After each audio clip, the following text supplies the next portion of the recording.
सभी मित्रों को मेरा प्यार भरा नमस्कार। नमस्कार मित्रों, आज हम वर्णमाला के भाग 3 में बात करेंगे वर्णों के भेद के बारे में, जो विशेष प्रकार के होते हैं। वायु प्रक्षेप के आधार पर वर्णों को कितने भागों में बांटा गया, या घोषत्व के आधार पर या नाद की दृष्टि से वर्णों को कितने भागों में बांटा गया, या बात करेंगे प्राणत्व के आधार पर वर्णों को कितने भागों में बांटा गया। तो पहले बात करते हैं प्राणत्व या वायु प्रक्षेप के आधार पर वर्णों को कितने भागों में बांटा गया। ध्यान देंगे,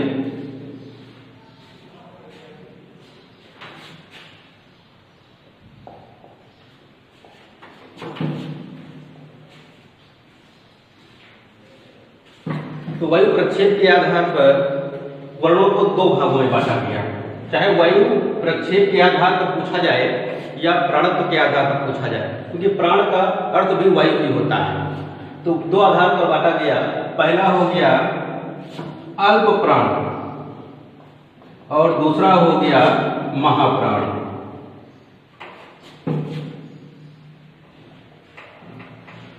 महाप्राण दुनिया, अल्प प्राण और महाप्राण, ये 2 प्रकार की जो दुनिया होती है वो प्राणत्व के आधार पर बांटी गई। जो परीक्षा में बहुत ज्यादा पूछा जाता है, कौन सा वर्ण अल्प प्राण है, कौन सा महाप्राण है, या कौन सा अल्प प्राण नहीं है, या कौन सा महाप्राण नहीं है।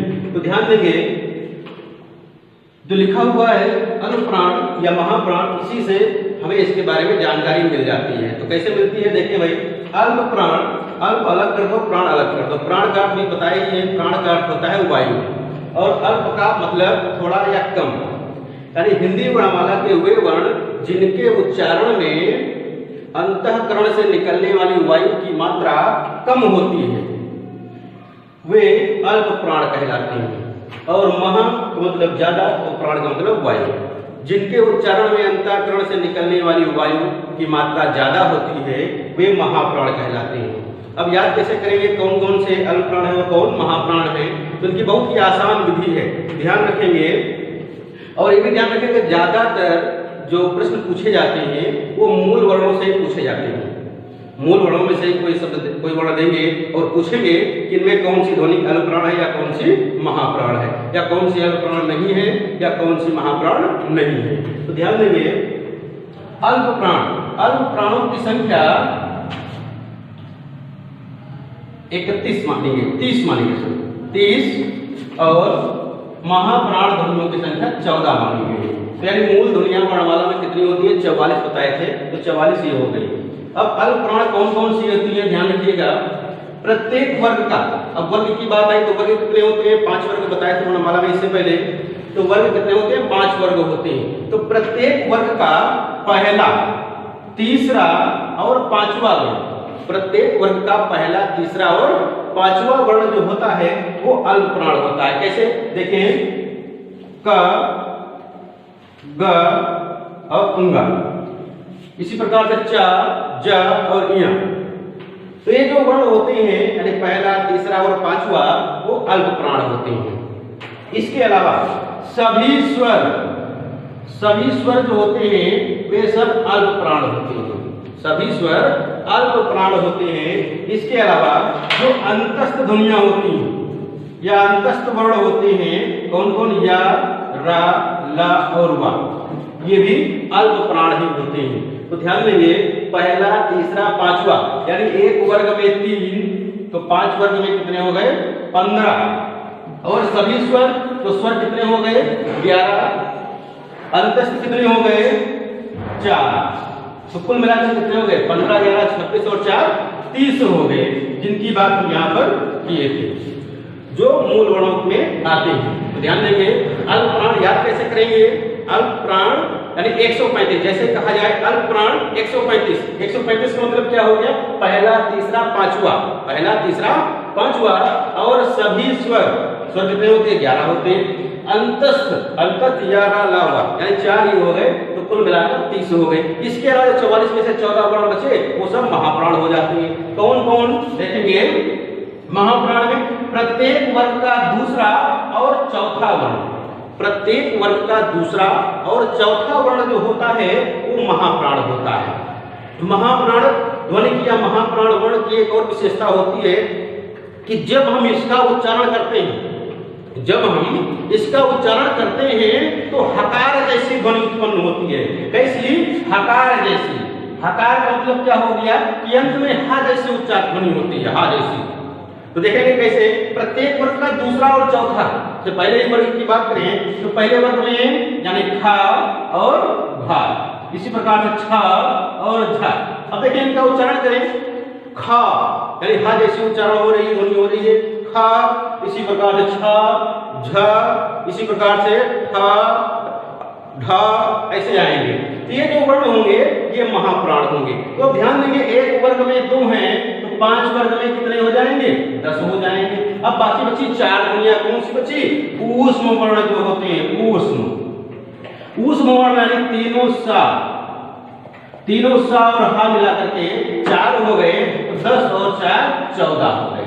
10 4 कितने हो गए? 14 हो गए। तो ध्यान रखेंगे अल्प प्राण जब भी पूछा जाए तो 135 याद रखना है, यानी पहला तीसरा पांचवा। कितने वर्ग का? प्रत्येक वर्ग का पहला तीसरा पांचवा, यानी एक वर्ग में 3 होते हैं तो 5 वर्ग में कितने हो जाएंगे? 15 हो जाएंगे।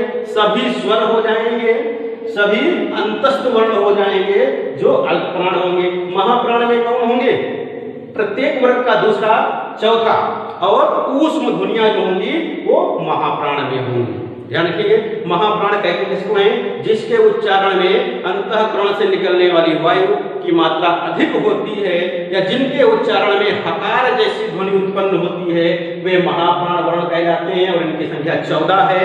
14 का मतलब कम, यानी इससे कम है। ध्यान देंगे एक वर्ग में 2 ही होंगे, दूसरा और चौथा, और ऊष्म व्यंजन 4 मिला करके महाप्राण हो गए। अल्प प्राण कौन है? प्रत्येक वर्ग का तीसरा पांचवा, यानी एक वर्ग में 3 है, संख्या ज्यादा है इसलिए इनकी संख्या कितनी हो जाएगी? 30 हो जाएगी। सभी स्वर हो जाएंगे, अंतस्थ ध्वनियां हो जाएंगी। 2 वर्ण और पूछे जाते हैं जो वर्णमाला में आते हैं और पूछे जाते हैं अल्प प्राण है या महाप्राण है। तो ध्यान देंगे एक वर्ण है अड़ा और एक वर्ण है भड़ा, यानी पढ़ने वाला और दौड़ने वाला। इनको कहते क्या है? ये द्विगुण व्यंजन। कैसे व्यंजन है? द्विगुण व्यंजन है। और द्विगुण व्यंजन यानी इनमें से पूछा जाता है कौन अल्प प्राण है और कौन महाप्राण है। देखिए किसके उच्चारण में हकार जैसी ध्वनि उत्पन्न होती है और किसमें नहीं होती है। तो ध्यान देंगे बड़ा बड़ा जब बोले तो आ जैसी ध्वनि उत्पन्न होती है, कैसी? आ जैसी ध्वनि होती है, हा जैसी ध्वनि नहीं होती, इसलिए ये क्या हो जाएगा? अल्प प्राण हो जाएगा। बड़ा क्या हो जाएगा? अल्प प्राण ध्वनि हो जाएगी। और बड़ा इसका उच्चारण करेंगे तो हा जैसी ध्वनि होती है, हा, बड़ा बड़ा बड़ा मतलब हा अंत में आता है, इसलिए क्या हो जाएगा? बड़ा जो है महाप्राण हो जाएगा। तो ध्यान रखेंगे अल्प प्राण कौन सा होता है? बड़ा होता है, और महाप्राण कौन सा होता है? बड़ा होता है। इन दोनों में से कभी कभी पूछ लेते हैं, वैसे ज्यादातर इन्हीं 44 में से ही पूछ लेते हैं। इसके अलावा अब बात करेंगे नाद की दृष्टि से वर्ण के कितने भेद हैं, वर्णों को कितने भागों में बांटा गया इसकी दृष्टि से। नाद की दृष्टि से नाद का मतलब ही होता है घोष या घोषत्व के आधार पर। किसके आधार पर? नाद की दृष्टि से या घोषत्व के आधार पर, नाद की दृष्टि से या घोषत्व के आधार पर वर्णों को कितने भागों में बांटा गया, इसकी भी संख्या कितनी है? 2 भागों में बांटा गया। कौन कौन? एक हो गए अघोष और दूसरा हो गया सघोष। अघोष और सघोष जैसे अल्प प्राण महाप्राण, वैसे ये भी पूछा परीक्षा में पूछा जाता है, तो ध्यान रखना है अघोष कौन सी ध्वनियां होती है और सघोष कौन सी ध्वनियां होती हैं नाद और घोषत्व के आधार पर। तो ध्यान देंगे जिन वर्णों के उच्चारण में स्वर तंत्रियां झंकृत होती हैं। और स्वर तंत्रियां क्या होती हैं?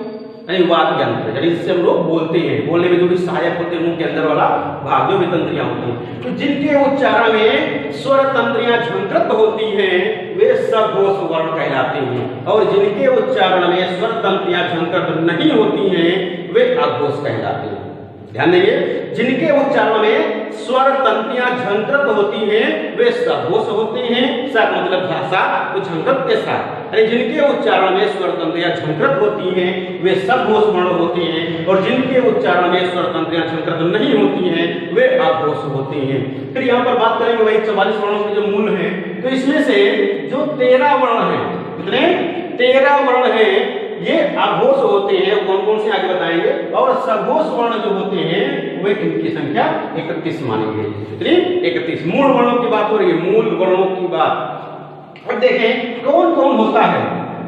तो प्रत्येक वर्ग का पहला और दूसरा, प्रत्येक वर्ग का पहला और दूसरा वर्ण जो होता है वो अघोष होता है। प्रत्येक वर्ग का पहला और दूसरा वर्ण क्या होगा? अघोष होगा। तो एक वर्ग में 2, 5 वर्ग में 5 गुणे 2 बराबर कितने हो गए? 10। अब बचे क्या? 3 और बचे। तो 3 क्या? तीनों एक जैसे होते हैं क्या? तीनों सा। तीनों सा जो होते हैं वे क्या होते हैं? अघोष वर्ण होते हैं। ध्यान रखिएगा, इससे पहले महाप्राण में पूरे उसमें व्यंजन चले गए थे, यानी सा सा सा तीनों चले गए थे और हा भी चला गया था। यहां पर क्या है? केवल सा ही आएंगे, हा नहीं आएगा। इसके अलावा देखें सघोष कौन कौन से होंगे बच्चे? कौन से? तीसरा, चौथा और पांचवा। प्रत्येक वर्ग का तीसरा, चौथा और पांचवा वर्ण जो होता है वो सघोष होता है। जैसे देखें तीसरा, चौथा, पांचवा कौन सा हो जाएगा? ग, घ, अंग। इसी प्रकार से आखिरी वाले जो तीनों वर्ण होते हैं वे सघोष होते हैं। प्रत्येक वर्ग की बात हो रही है। इसके अलावा सभी स्वर, सभी स्वर मतलब आ से लेकर के औ तक कितने होते हैं? 11 होते हैं। ये कितने हो गए? 3 गुणे 5 बराबर 15 हो गए। 15 11 26 हो गए। एक बचा क्या? हाँ, 15 11 26 और एक 27 हो गए। बाकी बचे कौन? अंतस्थ वर्ण। जो अंतस्थ वर्ण होते हैं ये भी 4 होते हैं, 11 ला और वा। इस प्रकार से कुल मिलाकर कितने वर्ण हो गए? 31 हो गए। किसके आधार पर? सघोष, यानी स्वर तंत्रियां झंकृत होती हैं। इनके उच्चारण में यानी सघोष वर्णों के उच्चारण में स्वर तंत्रियां झंकृत होती हैं, याद रखना है। कौन कौन से वर्ण है? तीसरा, चौथा और पांचवा। प्रत्येक वर्ग का तीसरा, चौथा, पांचवा वर्ण क्या होता है? सघोष होता है। बार बार इसलिए दोहरा रहे हैं ताकि याद हो जाए। सभी स्वर, सभी स्वर जो होते हैं वो क्या होते हैं? सघोष होते हैं। सभी अंतस्थ वर्ण या अलावा क्या होते हैं? सघोष होते हैं। और हा जो होता है ये भी सघोष होता है। तो 31 वर्ण अगर याद रखोगे तो फिर कभी नहीं भूलोगे। हाँ, अब अगर कोई पूछे सघोष तो 345 बताएंगे। क्या बताएंगे? 345 याद रखना है। सघोष 345 कैसे? प्रत्येक वर्ग का तीसरा, चौथा, पांचवा याद करना है। अघोष पूछे तो 12 बताना है। अघोष पूछे तो 12 बताना है, पहला, दूसरा, तीनों सा। ये भी याद रखना है। संख्या जरूर याद रखना है। संख्या याद करोगे तो इधर का उधर नहीं होगा। इसके अलावा अभी जो बताए थे 2 वर्ण यानी द्विगुण वर्ण जो बताए थे, एक बड़ा और एक बड़ा, ये भी जो है सघोष दोनों में आ जाते हैं। जो दोनों वर्ण है ये सघोष में ही आ जाते हैं। तो ये भी ध्यान रखना है, दोनों वर्ण क्या है? सघोष हैं। लेकिन एक अल्प प्राण है और एक महाप्राण है, ये भी ध्यान रखिएगा, इधर का उधर ना हो। तो आज के वीडियो में बस इतना ही। अगले वीडियो में बात करेंगे हम वर्णों के उच्चारण के बारे में। फिर उसके बाद हमारा ये टॉपिक खत्म हो जाएगा वर्णमाला का।